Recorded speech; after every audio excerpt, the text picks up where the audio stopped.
Aba, maghapon ata ang kasipagan ngayon ni Kasambahay. Dahil sa totoo lang, kaninang umaga pa yan nagsisipag. Maagang maaga pa lang ay tinanggalan niya na ng cover tong sopa. Dahil nga daw inaagapan ni Kasambahay habang natirik ang araw. Buti na lang talaga ay hindi yung mata ni Kasambahay ang tumitirik. At dahil sa gabi na rin, kaya tinutupi na lang muna ni Kasambahay ang cover ng sopa. Itong mga una at kumot na pinagtulugan ni Zainab dito sa may sala, iligpit na rin ni Kasambahay. At may papagpag pa nga si Kasambahay dyan sa sopa. Daw matanggal yung masasamang espiritu.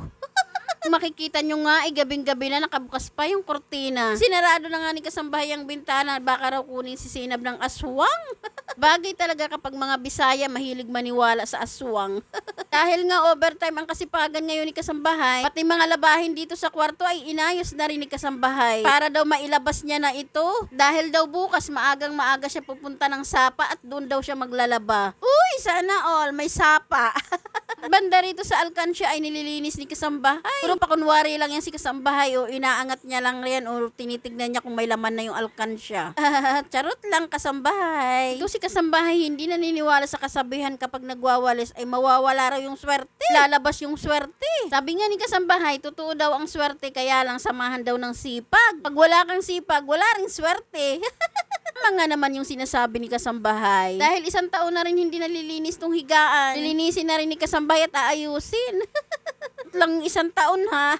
Masarap kasi tulugan yung higaan kapag maayos. Banda rito sa may gilid, sa may tabi ng aircon, nilalagyan talaga ni Kasambahay yan ng mga unan. Pwesto yan ni Mang Ronnie. Baka raw mauntog si Mang Ronnie at makalimutan siya.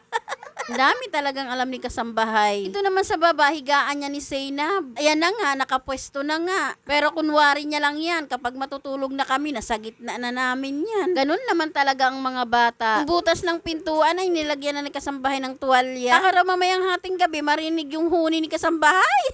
Charot lang naman. Lamig ng aircon, baka lumabas.